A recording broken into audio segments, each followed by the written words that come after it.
안녕하세요, 여러분. 반갑습니다. 생물은 박기웅입니다. 드디어 이제 물질대사입니다. 물질대사, 광합성하고 호흡.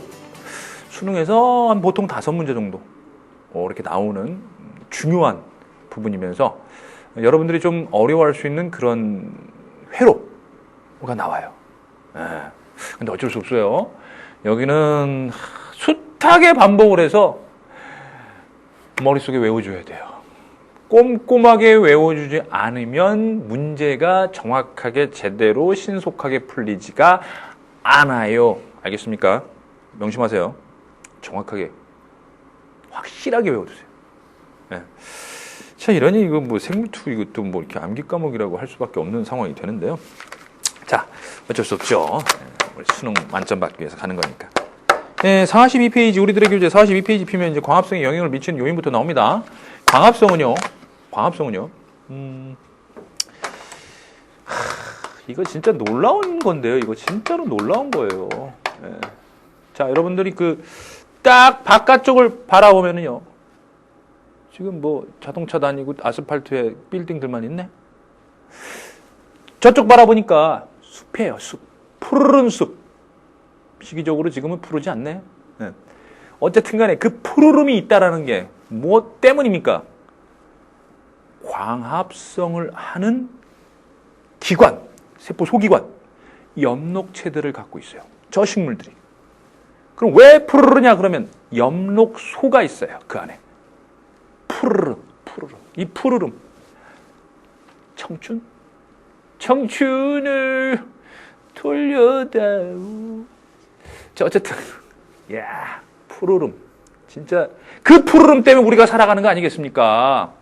그들이 그 푸르름 속에서 엽록소를 가지고 엽록체에서 광합성을 하니까 포도당과 같은 아주 귀중한 물질이 만들어지는 거잖아요.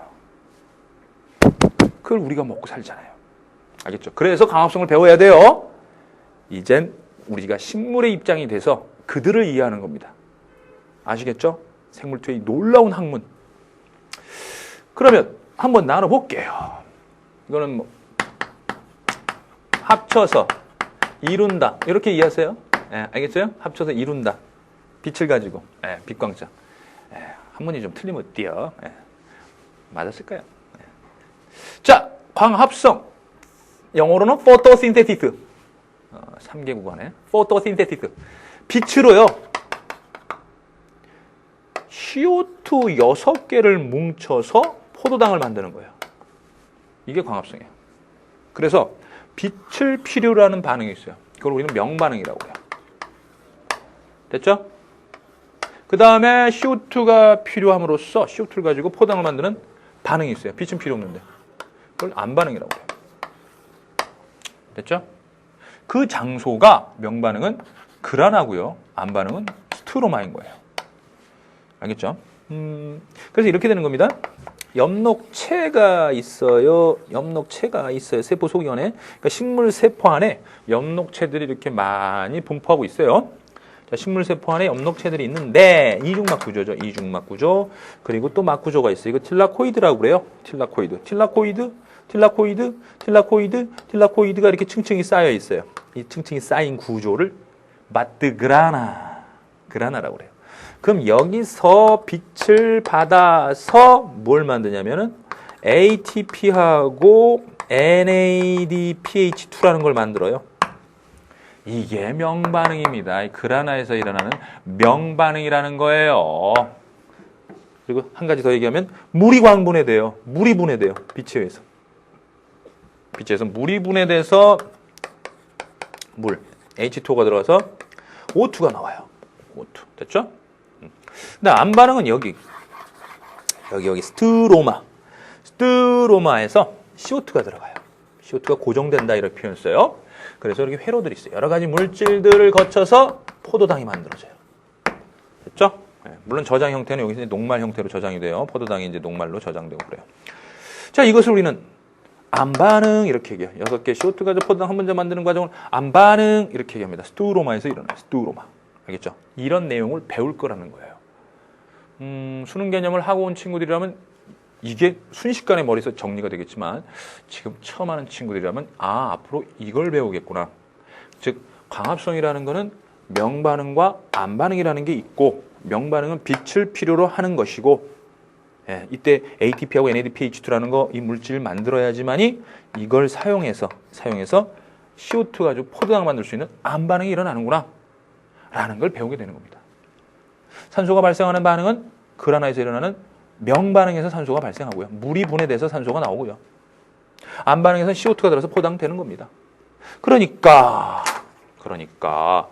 가만 보니까 명반응이 일어나려면 빛이 있어야 되는데 그 빛은 영향을 주는 거네요? 광합성에 영향을 주는 거네요? 빛에 뭐가요? 세기가. 빛이 강하냐 약하냐. 그리고 색깔, 빛의 색깔. 아무래도 엽록소는 어떤 빛을 잘 찌옥 빨아들여가지고 광합성을 할 것인가. 빛의 색깔, 파장. 이게 명반응에 영향을 주는 거예요. 그럼 안반응은 여기서 지금 화학물질들이 계속 변하고 있어요. 그럼 이렇게 여러 가지 물질들이 변할 때 이걸 물질대사라고 하는데 물질대사에는 쓰이는 게 뭐죠? 효소죠. 여기 효소들이 많아요. 그러니까 효소가 뭐에 영향받냐면 온도에 영향받아요.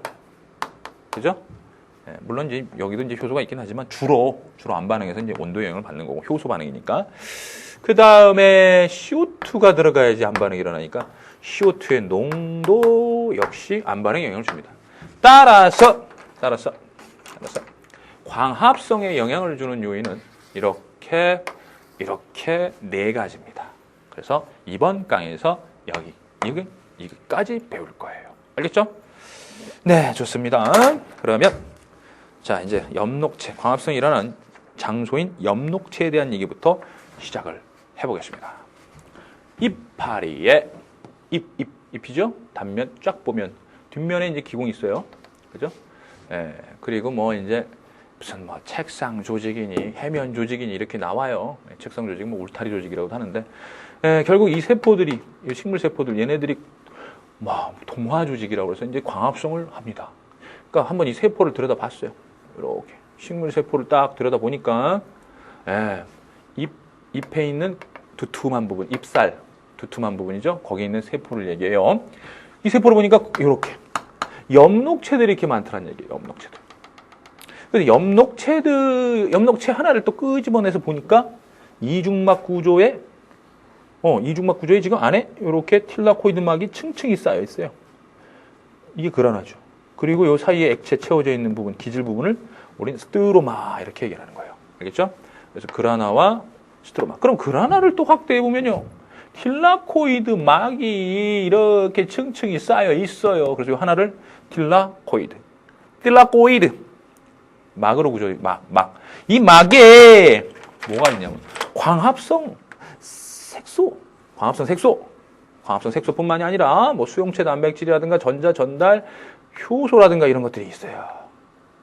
그리고 또 뭐가 있냐면 ATP 합성 효소도 있어요. ATP 합성 효소. 자, 이제 이런 걸 배워요. 물론 이제 한번 한 친구들은 다 알겠지만은.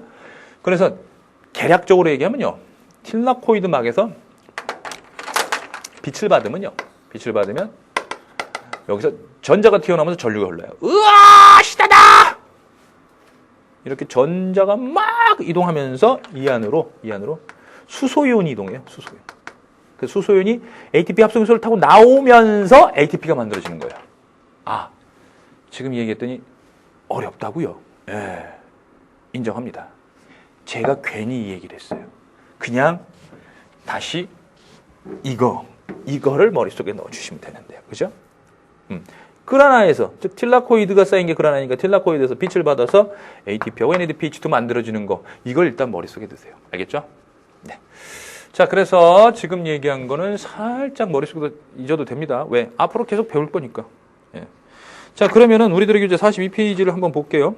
네, 이중막입니다. 이중막. 그 다음에 그라나나 스트로마 얘기했고요. 그 다음에 기질 부분 있죠. 즉 스트로마에는 뭐가 있냐면 DNA가 있어요. DNA하고 리보솜 이런 것들이 있습니다. 알겠죠? 자, 그리고 1번 그라나 보면은요. 이 동전같이 땡그라나? 동전같이 땡그라나? 예. 동전 같은 게 쌓여 있습니다. 그죠? 네, 그라나. 그리고 나서 틸라코이드 막에는 제가 뭐라고 그랬어요? 좀 전에. 선생님 안 해도 된다면서요. 이젠 두 번째잖아요, 우리. 아무리 처음 한다고 그래도 이젠 우리 두 번째예요. 틸라코이드 막 인지질 이중층이거든요. 이것도 틸라코이드 막도 인지질 이중층에 각종 단백질들이 껴있는데 각종 물질들이 어떤 역할을 하냐면 거기 보세요. 광계라는 게 나와요. 땡그라미. 광계, 땡그라미. 광계는 뭐냐면요. 광합성 색소가 있어요, 거기. 광합성 색소를 포함하는 뭐 전자의 이동까지 해서 광합성 색소를 포함하는 그런 부분인데요. 요 광계에서 전자가 튀어나옵니다. 됐죠? 그러면 전자 전달 효소 땡그라미. 광계에서 튀어나온 전자를 전자 전달 효소를 따라 이동을 해요. 알겠죠? 쫙 이동해요. 그러면서 수소이온이 이동해가지고 능동수송된 수소이온이 많아진 게 ATP 합성 효소를 통해서 나가면서 ATP가 만들어지는 거예요. 이런 걸 이제 자세하게 배울 거예요. 알겠죠? 자세하게 이제 배웁니다. 그러니까 요짓이 일어나는데 결론적으로 얘기하면 틸라코이드 막에서 뭐가 만들어지냐면 ATP가 만들어져요. 전자가 이동해서 ATP가 만들어져요. 알겠죠? 요거를 기억해 주시면 되겠습니다. 따라서 ATP 합성 효소까지 땡그라미 쳐요. 다시 광계, 전자전달계, ATP 합성 효소 세 가지. 그리고 복습할 때, 즉 광합성 다 배우고 나서 이 부분 다시 보세요. 그러면 머리에 팍 꽂힙니다. 어렵다 하지 마시고요. 쉽다 하시고 광합성 일단 한번 쫙 돌리세요. 알겠죠? 그리고 나서 다시 보면 대단히 쉬워집니다. 자, 이제 명반응이 여기서 일어난다고 그랬습니다. 그라나에서 명반응이 일어나요. 명반응은 빛에너지를 뭘로 바꾸는 거예요? 화학에너지. 자, 그라나에서 일어나는 명반응은요, 빛에너지 가지고 ATP나 NADPH2 만드는 거거든요. 이 ATP가 화학에너지예요. 화학에너지. 그 다음에 스테로마 보세요. 스테로마에 이제 DNA 있다고 그랬죠. DNA. 그 다음에 DNA가 있으면 RNA, 전사돼서 RNA라는 것도 만들어져요. DNA 있으면 RNA 만들어집니다. 명심하세요. RNA는 DNA로부터 만들어지는 거예요. 그래서 DNA 있고 RNA 있고 그 다음에 리보솜, 단백질 합성까지 해요. 리보솜이 있으니까. 단백질 합성까지 한다. 그래서 우리 세포 소기관 기능 할 때 이미 얘기했습니다. 여러 가지 효소들이 있다. 효소 땡그라미 치세요. 이 스테로마에는 효소가 있어서 안반응이 일어나요. 그래서 CO2 가지고 포도당 만들어요. 알겠죠? 됐습니다. 그러면은 여기까지 하고 바로 탐구 직구 넘어가기 한번 볼까요? 자, 이 녀석을 또 안 사용해줬네. 미안해. 한번 봐줘야 돼요. 그죠? 이 그림 또 빼고 섭섭해가지고. 자, 다시 한번 원모 틸라코이드 막입니다. 틸라코이드 막에 뭐가 있다고 그랬어요? 광합성 색소를 포함하는 것들 관계, 각종 효소, 전자전달 효소, ATP 합성 효소. 됐죠, 이제? 이런 것들이 여기 틸라코이드 막에 이렇게 박혀 있어요. 인지질 이중층에 막 박혀 있어요. 알겠죠? 네. 자, 됐죠, 이제 그럼? 섭섭하지 않지? 네. 그럼 가. 빠이빠이. 네. 자, 탐구 직구 넘어가기 가겠습니다. 탐구 직구 넘어가기. 그라나 명반응. 스테로마 안반응. 근데요, 물이 분해되면서 명반응에서 빛이 있으면 물이 분해되면서 O2가 나온다고 그랬죠. CO2는 스테로마에서 CO2 흡수돼가지고 되는데 이상하다. 스테로마에서 안반응이 일어날 때 CO2 흡수돼서 포도당 만들어야 되는데 흡수되지 않음? 근데 여기서 흡수되고 있어요.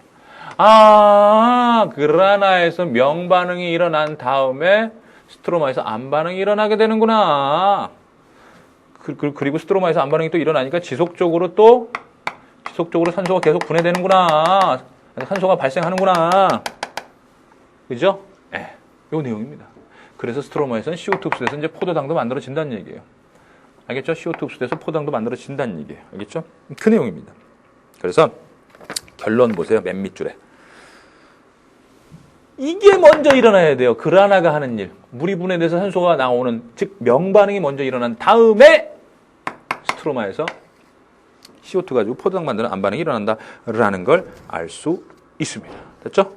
네, 좋습니다. 그 다음에 자 43페이지 갑니다. 자, 우리들 교재 이제 광합성 색소 종류가 어떤 건지 한번 볼까요? 요거는요, 뒤에 가면요, 이제 식물 분류가 나와요. 식물의 분류. 뭐 동물 분류, 분류 파트가 나와요. 그때 이 녀석들이 이제 원생 생물에 속하는 원생 식물들이에요.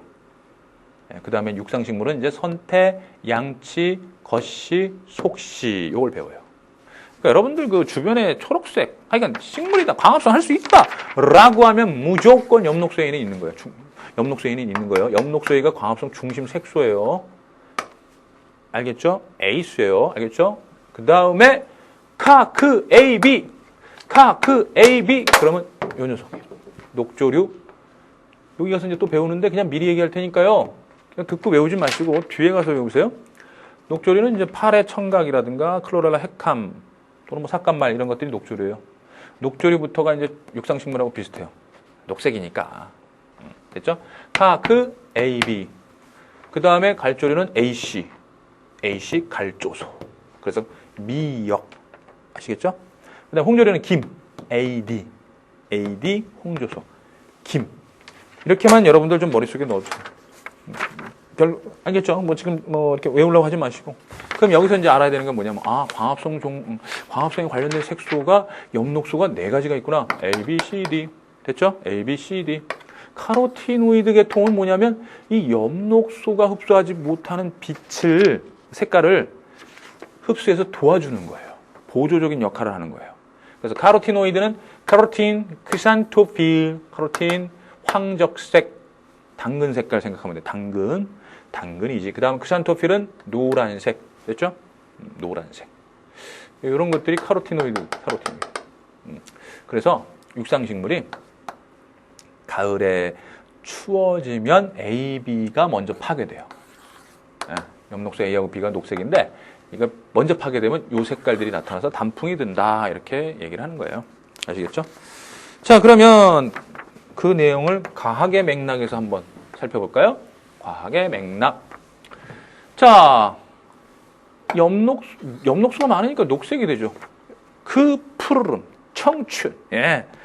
자, 녹색일 때도 뭐가 있는 거예요? 얘 있는 거예요. 카로티노이드. 뭐라고요? 카로틴과 크산토필 있는 거예요.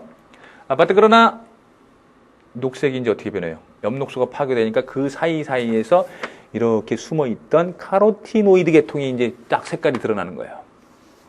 그래서 은행잎 노랗죠? 예, 크산토필 때문에 그래요. 알겠죠? 뭐 그런 식으로 단풍을 보게 되는 겁니다. 물론 이제 뭐 뻘겋고 뭐 이런 것들은 뭐 안토시안이라든가 이런 색소들이 있긴 있는데요.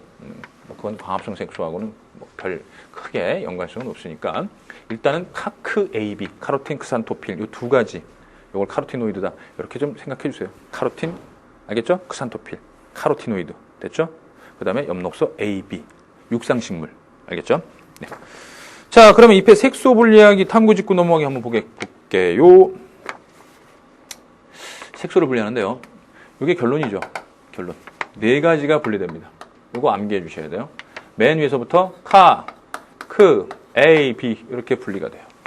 자, 먼저 시금치잎을 모래를 넣어가지고 잘 찢습니다. 막 진이겨 쪄가지고 여기에 있는 광합성 색소들 나오게 해야 돼. 세포를 파쇄하고 그 안에 있는 엽록체까지 완전히 갈기갈기 찢으면 그 안에 있는 그라나, 틸라코이드 막이 분해되면서 찢어지면서 이제 그 안에서 거기서 이제 이 광합성 색소가 나오는데 광합성 색소가 물에 잘 안 녹아요.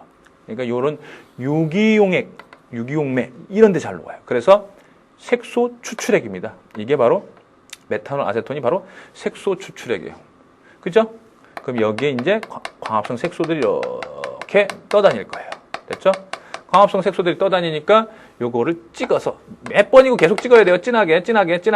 그리고 나서 전기액. 이것도 역시 유기용매죠?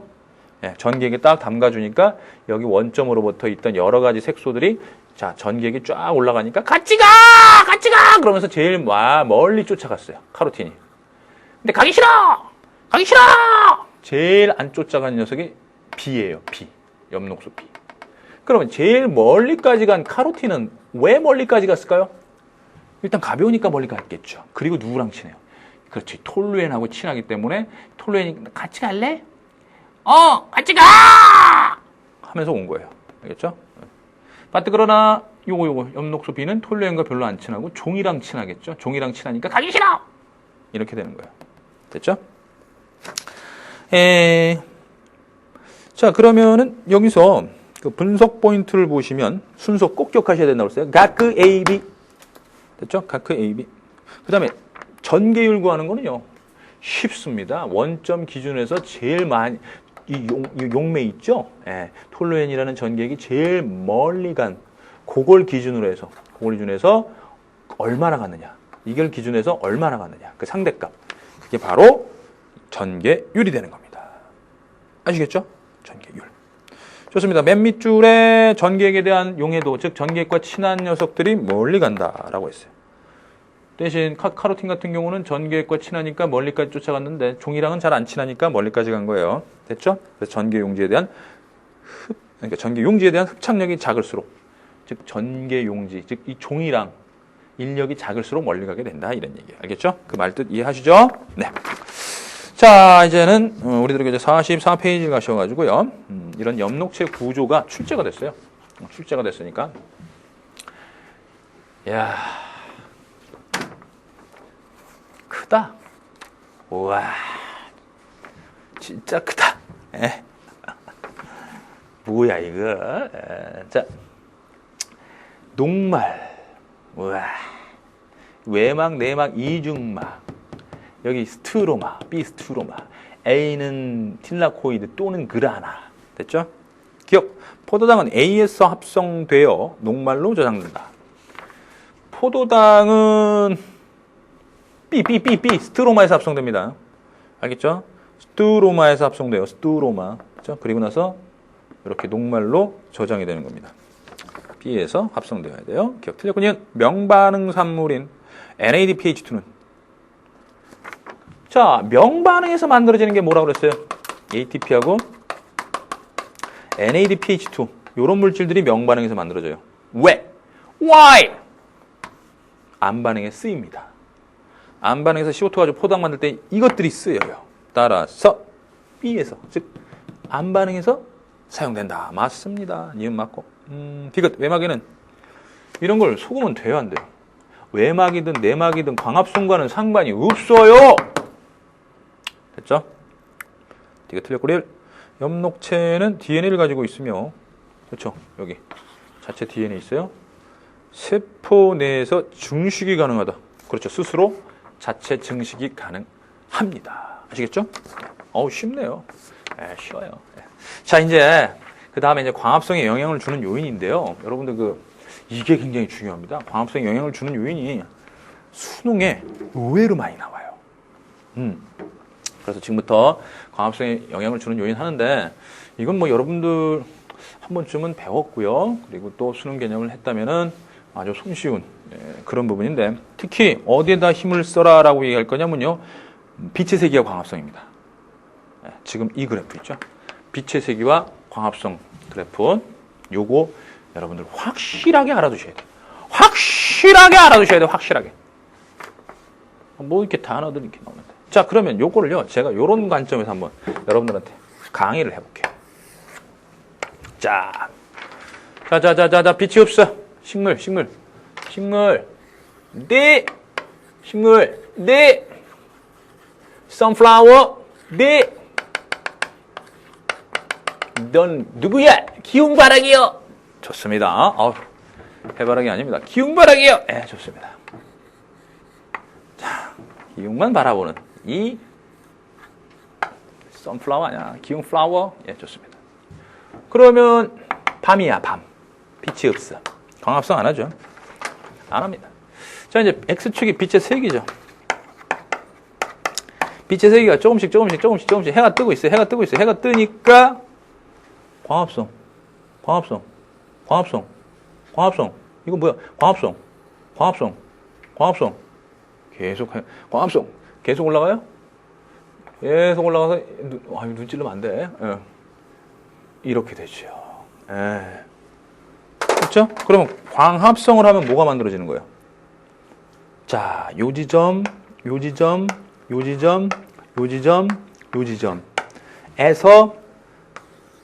요만큼.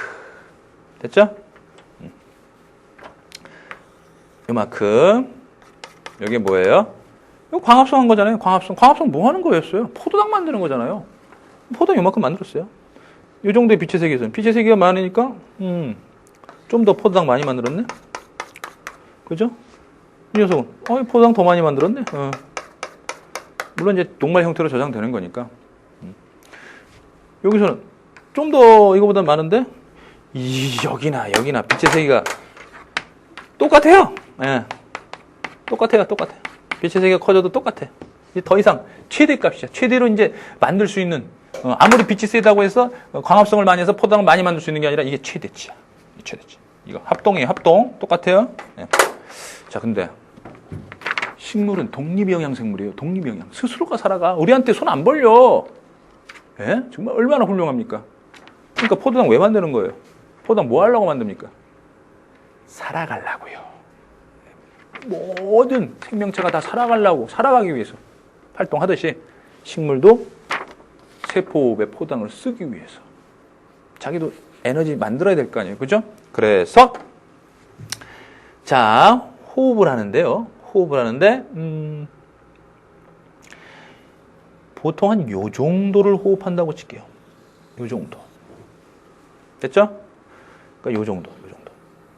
됐죠? 요 정도. 됐죠? 요 정도. 됐죠? 요 정도. 됐죠? 전부 다 이거 빨간색으로 내가 표시한 거 똑같아요? 크기가 다르다고 생각하면 안 돼요. 착시예요, 그건. 네. 그래서 이만큼이 바로 뭐라고요? 네. 살아가기 위해서 포도당을 쓰는 거예요. 살아가기 위해서 포도당을 소모하는 걸 뭐라고 그래요, 우리? 그렇죠. 호흡이라고 그러죠, 호흡. 호흡량이 다 똑같아요. 빛의 세기가 세다고 해서 호흡을 더 많이 하고 빛의 세기가 약하다고 해서 호흡을 적게 하는 거 아니에요. 빛의 세기랑 관련이 없어요, 호흡은. 호흡은 어디서 일어나냐면 미토콘드리아에서 일어나거든요. 미토콘드리아는 빛하고는 전혀 상관이 없어요. 그럼 가만히 보세요. 요 시점은 광합성 한 거하고 호흡한 거하고 같네요. 쌤이야. 그러면은 이 시점에서는 이렇게 긋는다면, 이렇게 우리가 X축을 한번 그어본다면, 요 시점에서는 아시다시피 CO2가 들어와서 산소 나가면은 이거는 광합성이고요. O2가 들어와서 CO2 나가면 이거 호흡이거든요. 그죠? 그런데 광합성량하고 호흡량이 같은 시점이니까, 그렇죠. 외관상 CO2 출입이 없는 보상점이라고 그러는 거예요. 보상점. 아시겠어요? 그러니까 이만큼 포도당으로 이만큼 광합성 했죠. 이만큼 광합성 한 거를 호흡으로 다 써버리는 거예요. 이때. 근데 이때는 어때요?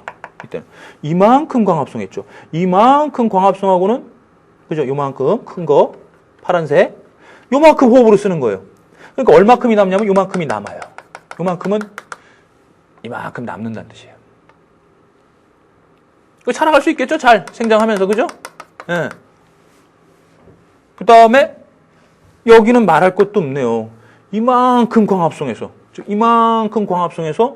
요만큼 살아가는 데 쓰고 호흡하는 데 쓰고 나머지가 이만큼이야. 이만큼. 빠뜨그러나 빛의 세기가 이렇게 약할 때 어떻게 돼요? 아니 기껏 포도당 요만큼 합성해서 광합성 요만큼 해놨는데 쓰는 게 더 많어. 호흡으로 쓰는 게 더 많아. 서프라이즈! 어떻게 돼 이거? 왓쩝! 어떻게 돼 이거? 그러면 죽는 거지. 쓰는 게 더 많으면. 결국 식물이 자기 몸뚱이에 있는 에너지를 다 소비해서 말라서 죽게 되는 거죠. 빛이 약하면 못 살아요. 이 내용이 저 내용입니다. 한번 여기다가 한번 적어볼까요? 네, 적어볼게요. 이게 뭐냐면요. 광합성량하고 호흡량이 같은 그 빛의 세계를 우리는 보상점이다 이렇게 얘기해요. 보상점 이하에서는 죽습니다. 호흡량이 많아서. 보상점 이상에서는 광합성량이 더 많아요. 광합성량. 그래서 그리고 여기 더 이상 광합성량이 증가하지 않는 최소한의 빛의 세계 요거를 광포화점이다 이렇게 얘기해요. 광포화점. 그리고 아까 이 파란색 처음에 그렸던 이 파란색 이게 전부 다 총광합성량이에요. 이 그래프가 총광합성이에요. 아시겠어요? 대신 이 밑에 있는 값은 얼마였어요? 요건 뭐였어요? 요건 항상 똑같은 값. 식물이 하는 호흡량이죠. 그죠? 빨간색 제가 그렸던 거 있죠? 전부 다 빛의 세계가 얼마든지 항상 호흡은 이만큼 한다는 뜻이에요. 이만큼 해야지 살아간다는 얘기예요. 그리고 남는 거, 요거는 순수한 광합성량 이렇게 얘기를 하는 거죠. 그래서 총광합성량은 순광합성량 플러스 호흡량이에요. 됐죠? 그래서 총광합성량과 호흡량이 같다. 여기죠. 그죠? 예. 이만큼의 호흡량인데 이 노란색이 총광합성량이죠. 이 노란색이 총광합성량인데 총광합성량과 호흡량이 같아요. 즉 광합성량이라고 해도 돼요. 그냥 광합성량하고 호흡량이 같아요. 그러면 순광합성량은 없어요. 순광합성량은 제로가 되는 거예요. 얘하고 같으니까 순광합성량은 제로가 되는 거죠. 그러니까 요걸 왔다 갔다 하는 거니까 요게 기본 개념이에요. 알겠죠? 요게 기본 개념이에요. 오케이? 너 들고 있어.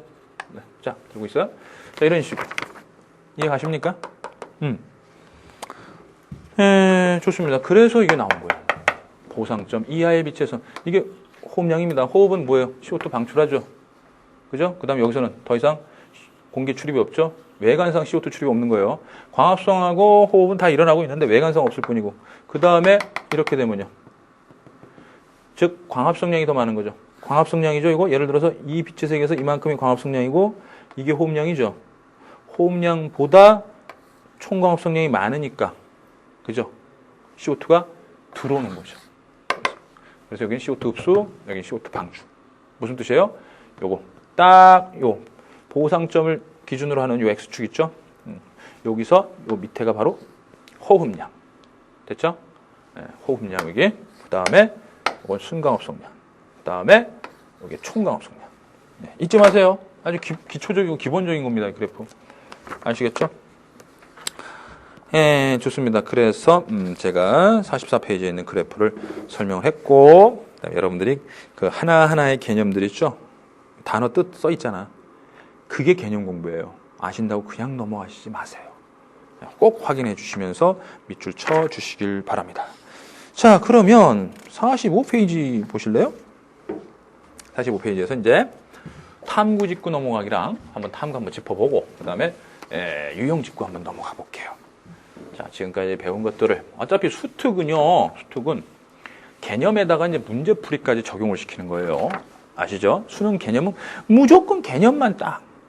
그 다음에 수특은요, 수특 교재에 있는 개념에다가 그걸 문제풀이로 적용까지 시키는 거예요. 그래서 문제 적용력이 생깁니다. 알겠죠? 수특을 보시면. 자, 여기 보세요. 검정말을, 이거 비스듬히 잘라서 탄산수 어쩌고저쩌고 거꾸로 땡그라미 치세요. 거꾸로 넣는. 왜 거꾸로 넣냐면요. 기공이 뒤쪽에 있으니까 광합성하면 산소 나오잖아요. 명반응에서 이제 산소가 발생한다고 그랬으니까 산소가 잎의 뒷면에서 이렇게 잘 올라와서 이 기포 수를 잘 셀 수 있게끔 하기 위한 겁니다. 이 기포가 산소죠. 산소. 언제 발생한다고요? 명반응. 뭐가? 빛에 의해서 명반응이 일어나는 거 아닙니까? 그 광합성 속도예요. 그러니까 이게. 그죠? 네. 자, 그럼 거리는 어때요? 전구와 수조 사이의 거리는? 가까울수록 빛의 세기가 증가하는 겁니다. 가까울수록 빛의 세기가 증가하는 거고요. 요거. 여기는 물 왜 갖다 놨어요? 가까운데 온도 올라가면 안 되잖아요. 온도라는 것을 통제시키기 위한 거예요. 온도를 일정하게 해주기 위한 거니까. 오케이. 온도를 변인 통제시키기 위한 거고요. 그 다음에, 여기다가 뭘 넣냐면은 탄산수소 나트륨, NaHCO3. 이걸 넣어주면요, CO2가 계속 발생해요. CO2가 일정하게 계속 발생하니까 역시 이것도 CO2를 발생시키기 위한 통제 변인이 되는 겁니다. 아시겠죠? 변인 통제시키는 거예요. 그러니까 한마디로. 알겠죠? 네, 좋습니다. 그러면 무엇만? 온도 일정하게 해주고, CO2 일정하게 공급해주고, 전구는 색깔도 일정하게, 즉 파장도 일정하게 해주고, 오로지 거리, 즉 빛의 세기를 달래준 겁니다. 빛의 세기를. 알겠죠? 네. 자, 그럼 분석 포인트 보시면 제가 설명한 것들이 나와 있으니까 여러분들이 확인해 주시면 되고요. 여기다가 이제 두 번째나 세 번째 하는 친구들을 위해서, 자, 요 기포는 뭐라고요? 명반응 산물입니다. 뭐가 분해돼서 나오는 거라고? 물이 광 분해돼서 나오는 거고요. 기포는요. 그 다음에 명반응 속도가 증가하게 되는 거예요. 그럼 당연히 안반응 속도도 증가하니까 전체적으로 광합성 속도가 증가하는 거고요. 이거는 CO2, 이건 안반응. 탄산소 나트륨은 안반응에 쓰이는 CO2를 공급해주기 위한 거예요. 아시겠죠? 예, 온도도 통제되어 있으니까 온도. 그러니까 얘도 안반응. 그러니까 안반응은 통제된 겁니다. 안반응은 지금 영향을 못 줘요. 이 광합성 속도에. 오로지 명반응. 그죠? 명반응을 통해 가지고 광합성 속도가 결정되는 겁니다. 이 실험은. 알겠죠?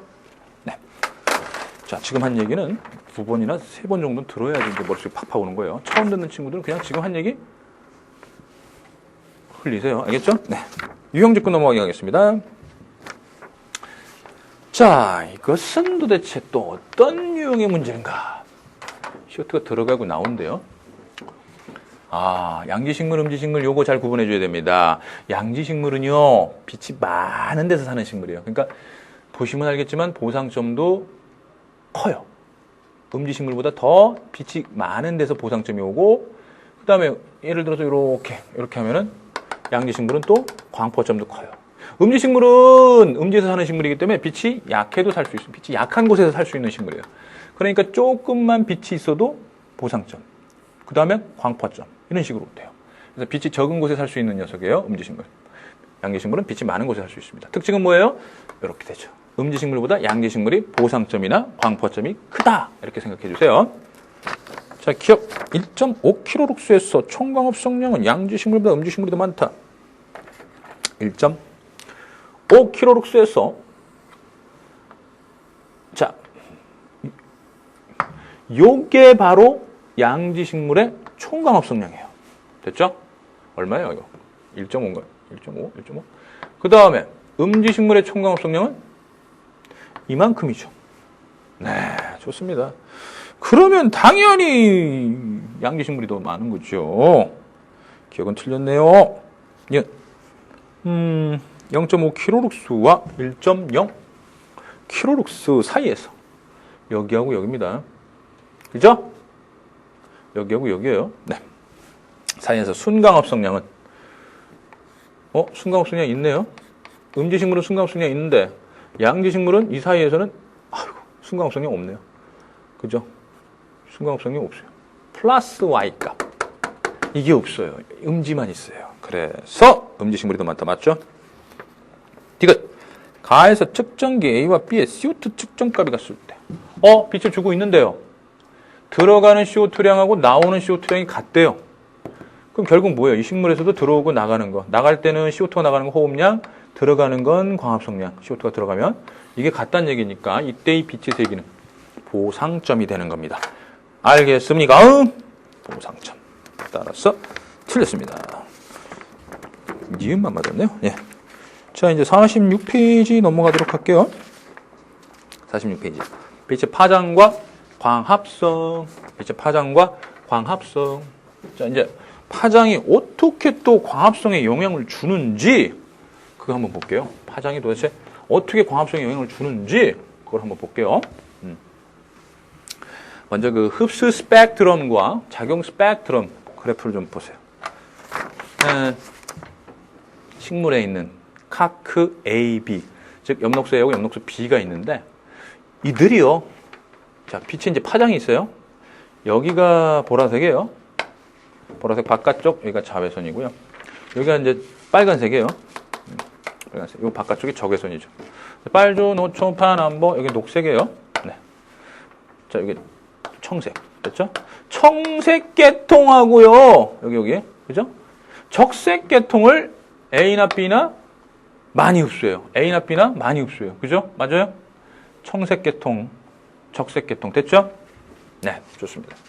그랬더니 자, 이거 흡수하는 거예요. 이거는 엽록소가 흡수하는 영역을 나타낸 거고요. 이건 작용, 광합성. 광합성이 어디서 이제 활발하게 일어나나 봤더니 역시 청색 계통과 적색 계통에서 활발하게 일어나더라. 그럼 어떻게 생각할 수 있습니까? 아, 엽록소가 흡수하는 빛을 가지고 광합성을 하는구나 라고 생각할 수 있겠죠. 녹색은 선생님 엽록소가 녹색이잖아요. 그렇지. 이 색깔이 뭐야?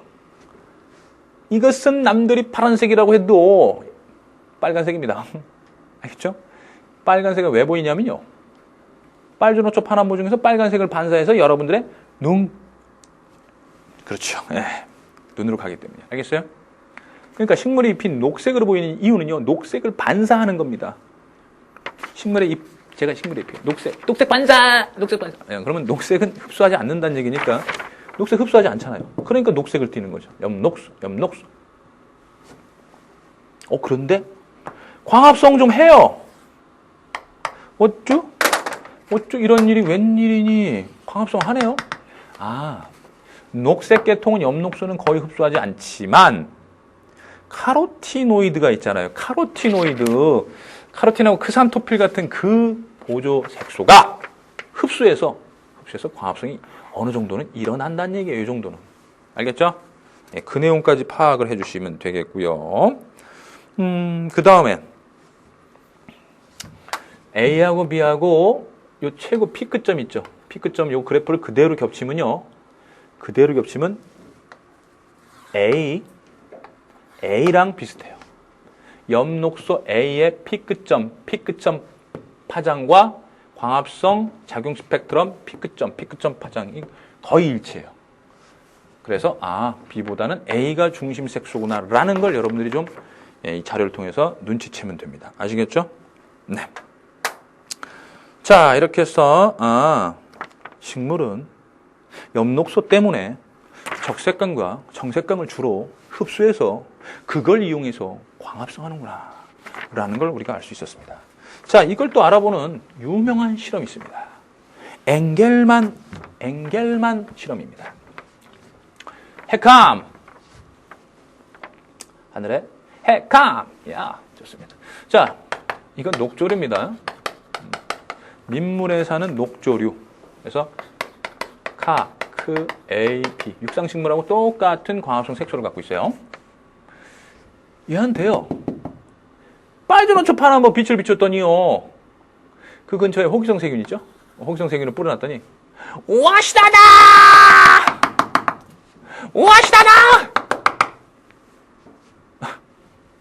청색 계통하고 청자색이죠. 청자색. 그다음에 적색 계통이 많이 모였어요. 그럼 이 호기성 세균은 빨간색과 파란색을 좋아하는 이런 원색적인 녀석들 맞아요? 색깔 좋아해서 모였나요?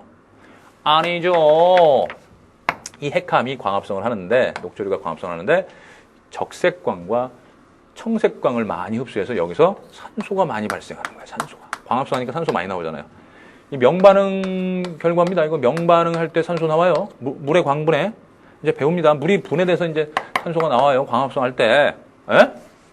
여기에 있는 산소를 기체를 좋아해요.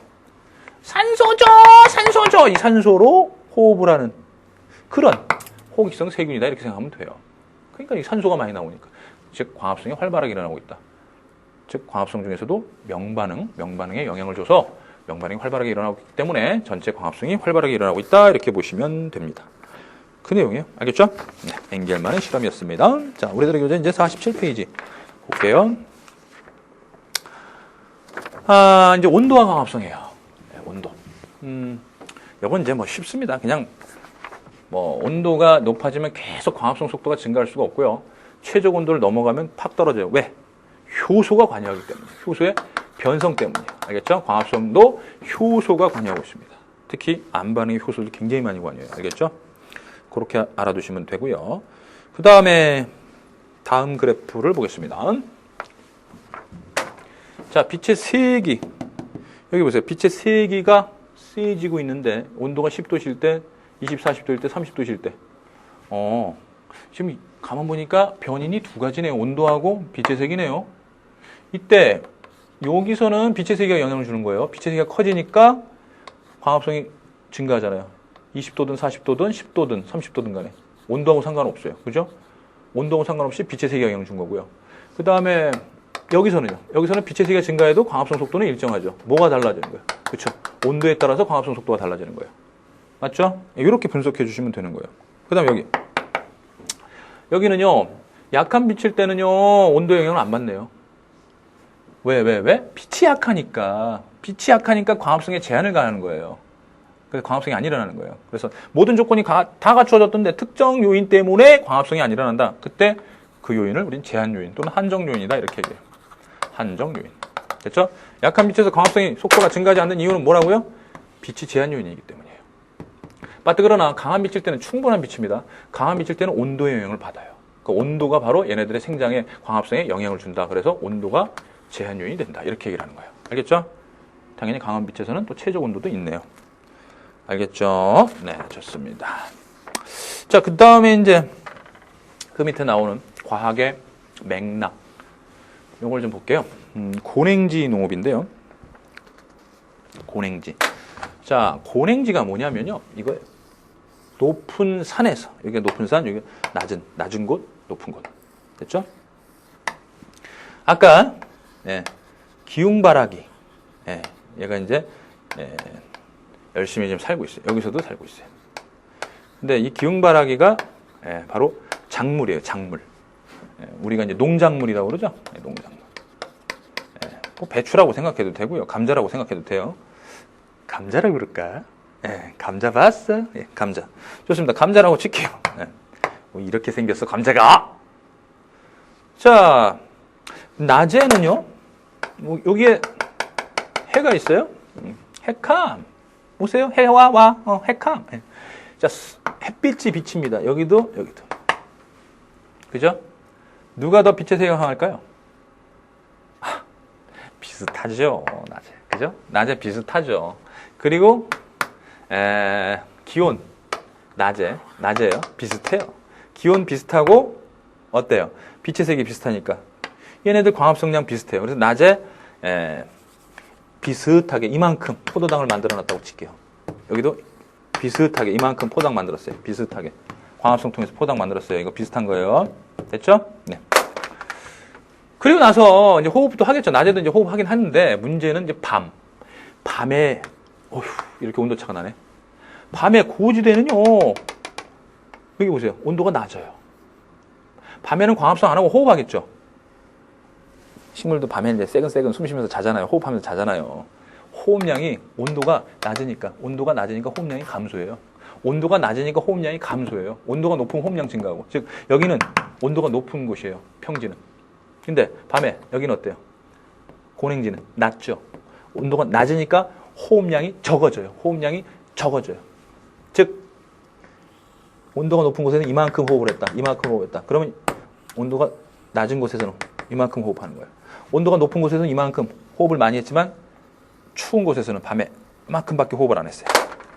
그랬더니 이런 식으로 매일 밤낮 이렇게 하면은 결국은 얘는요 이렇게 요 정도가 감자가 되는 거고요. 감자에다 저장하는 거고 이 녀석은 이만큼 저장이 되니까 훨씬 더 빨리빨리 감자 그냥 씨알이 굵고 배추도 그냥 막 팍팍팍팍 자라고. 알겠죠? 이게 고냉지 농업의 원리입니다. 지 스스로가 추운 곳, 밤에 추워서 에너지, 즉 그 포도당 사용을 줄이게 하기 위한 거예요. 알겠죠? 낮에는 비슷하게 광합성해서 포도당, 즉 녹말 만들고 쓰는 걸 줄이게 하는 거예요. 이해 가시죠? 네. 좋습니다. 그것을 이제 우리들의 교재 47페이지에서는 뭘 증가시키는 겁니까? 그렇죠? 총광합성량은 순광합성량 플러스 호흡량이잖아요. 그러니까 총광합성량 이 사이 있죠. 이게 바로 뭡니까 이게? 이게 순광합성량이죠. 그러니까 순광합성량이 많아야지 생산량이 증가하는 거예요. 식물들이. 알겠죠? 그래서 전체 광합성량이에요. 이게 총광합성량이에요. 거기다가 요거 호흡량 뺀 나머지가 순광합성량입니다. 요게 증가된 거예요. 알겠죠? 예, 그래서 여러분들이 그 부분을 읽어보시면은 그래서 생산량이 많구나. 순광합성량이 많으니까 생산량이 많구나 라는 걸 알 수 있게 됩니다. 알겠죠? 네, 좋습니다. 자, 이제 라스트 48페이지에 이제 라스트 CO2와 광합성입니다. CO2와 광합성. 여기 0.03 여기까지는 CO2의 농도가 증가하니까 광합성 속도가 증가하고 있잖아요. 그죠? 빛의 세계랑 상관없이 CO2가 영향을 주고 있습니다. 그죠? 그러니까 CO2가 제한 요인이다. 이렇게 얘기할 수 있고. 그 다음에 여기는 빛의 세계에 따라서 또 달라지니까 빛이 제한 요인이다. 이렇게 얘기할 수 있습니다. 그죠? 그게 바로 5번의 제한 요인입니다. 5번 제한 요인 그래프를 보시면은요. 요때는 X축의 값에 따라서 Y축 값이 결정되니까 바로 빛의 세기가 제한 요인이 되는 거고요. 그 다음에 여기는 빛의 세기보다는 온도에 따라서 광합성 속도가 결정되니까 온도가 제한 요인이다. 이렇게 얘기하는 거예요. 여긴 지금 방금 얘기했죠. 여기서는 CO2가 영향 주는 거니까요. 그죠? 그 다음에 여기서는 당연히, 그렇죠. 빛의 세기가 광합성 속도에 영향을 주니까 빛의 세기가 제한 요인이다. 이렇게 얘기를 하는 겁니다. 아시겠죠? 예, 그래서 제한 요인이 어떤 건지, 뭐가 영향을 주어서 광합성의 속도에 결정적인 역할을 하는지, 여러분들이 그걸 따져주면 돼요. 알겠죠? 자, 그러면 이제 유형 짚고 넘어가기를 통해서 한번 확인해 보겠습니다. 자, 구간 1에서 빛의 세기는 맞나요? 광합성 속도 이렇게 증가한 이유가 그렇죠. 빛의 세기죠. 맞고요. 이건 A와 B에서 명반응 속도는 같다? 아, 광합성 속도가 다르네요. 빛의 세기는 선생님 똑같지 않습니까? 그죠? 빛의 세기는 똑같은데 광합성 속도가 달라져요. 그럼 명반응 속도가 똑같은데 광합성 속도가 다를 수 있어요? 말도 안 되는 거죠. 말도 안 되는 겁니다. 아시겠죠? 예, 그래서 이게 포인트예요. 광합성, 즉 명반응과 암반응의 광합성이라고 그랬잖아요. 무슨 말 알겠어요? 그러니까 지금 광합성의 속도가 A가 좀 더 빠르다는 얘기는 여기가 명반응 속도, 그 다음에 암반응 속도가 더 빠르다는 얘기예요. 알겠죠? 예, 따라서 이유는 틀렸습니다. 그리고 지금 온도는 또 암반응에 영향을 주지 않습니까? 그래서 빛의 세기만 같다고 해서 명반응만 일어난다. 이렇게 생각하면 안 되는 거, 온도가 다르기 때문에 온도에 따라서 또 암반응 영향 줘요. 즉 명반응이 암반응에 영향 주지만, 즉 빛의 세기가 있고요. 요거는 암반응은 요거 영향 받는단 말이에요. 근데 또 요게 또 명반응에 영향을 준단 말이에요. 네, 그래서 요거 명반응, 암반응 배우면 그때서야 알게 돼요. 지금은 여러분들 그 명반응, 암반응 얘기하면은 처음 하는 친구들은 잘 모를 테니까 여러분들은 그냥 광합성 속도가 다르기 때문에 A가 더 광합성 속도가 크다. 이렇게 알아두시면 되겠어요. 즉 광합성이 바로 명반응이니까 명반응 속도가 더 크다. A가 더 크다. 이렇게 알아두시면 되겠어요. 그 다음에 디귿 25도씨일 때 광포화점은 여기 정확하게 여기 4327.542427 네, 좋습니다. 여기 예, 따라서 4000 이거 500룩스라고 나왔는데요. 제가 보기에는 4375 그렇죠. 예, 4000 about입니다. about 4500 4500 네, 좋습니다.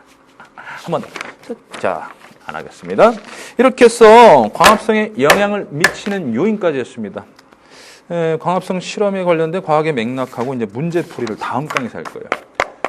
문제풀이 중요합니다, 이게. 네, 꼭 들으세요. 또 만나자는 얘기죠. 네. 오케이, 수고했습니다. 바이바이.